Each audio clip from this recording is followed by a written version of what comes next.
Hey, welcome to Bird. In our previous videos, we've already gone ahead and set up email for my custom Bird shop, but we've only sent out simple sending. We tested this and it worked, and we did the entire happy path. Unfortunately, not every email that we will be sending will be following the happy path. So today I'm just going to quickly show you how to make use of our mail sandboxes so that you can actually integrate your application also for the unhappy paths that might occur at a certain stage. So I've opened up our documentation here, where I've got extensive information, but in essence what the mail sandboxes allow us to do is to actually set up webhooks to start receiving the events for the non-happy paths. So for different statuses of emails, we've set up specific magic email addresses. So if you send an email to delivered@messagebird.dev, it will follow the happy path, meaning email accepted, email processed, email delivered. In some events, it might also be the case that we send an email to an email address that doesn't necessarily exist. In those cases, we will get a bounce. So for that, you can use both bounce and hard bounce add, and we'll actually follow the same process, except we will return a bounce state. So we've got email accepted, email processed, and then email bounced with a bounce type, for example, a hard bounce. Same for soft bounces. We've got this for deferred and delayed. We've got this for complaint and spam reports. We've got this for suppressed, and we've got this for rejected. So why is this of interest of you? Well, this will actually allow you to test out all of these different states with the webhooks to actually start integrating this into your own application. So what I've done for now is I've opened up a new terminal, and I've just got an example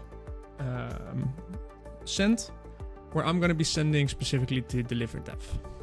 So I'm using the Bird CLI for this to quickly send, and we can see that the accepted state has been returned. Now I'm going to do the same thing of sending an email to a bounce, and then I'm going to do the same thing to a complaint. So you don't have to worry if you've got a domain set up already, because we're using our MessageBird domain for this. This won't actually impact any of the statuses of your specific sending domains. Now, I've also opened up a webhook, so I've integrated webhooks to this so that we can actually see how the system is processing the responses for each of these. And here we can see the recent ones that actually came in. So here we've got the one to delivered. We actually have the type email delivered, so everything is happening as expected. So here we can see the other one. We can see the email was accepted, it was processed. Now here we've got one for the bounce. So this was the process event, this was the accepted event, and here we can actually see the specific bounce return. So we've got a few additional information points here. So we can see the bounce class, the bounce code, the bounce description. So why was a specific user bounced? And we can then start using this information within our own application to make any updates as desired. For example, for a bounce, we might want to clean up the email address to make sure that we don't send to them in a future campaign or future broadcast. Same thing goes for the other flows. So for this one specifically, we've got the complaint, and the complaint came back as abuse. So we want to make sure that we stop sending there, because this specific user actually doesn't abuse us or doesn't like our emails. On top of that, we can start using these metrics to build out custom reports, custom use cases, and custom advanced to really enable us to better tune our emailing to be as best as we can.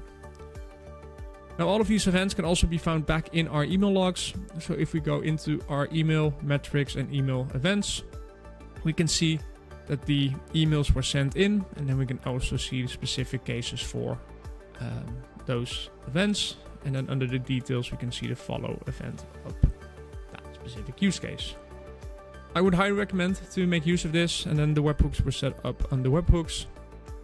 So here you can set them up. The events that we've used is all of the different email events, allowing us to start sending those events back to our application to start working on those. We have a different video on webhooks altogether, so if you want to learn more, be sure to have a look. And don't forget to look at our multi-part series of integrating all of our channels into your application. Happy sending.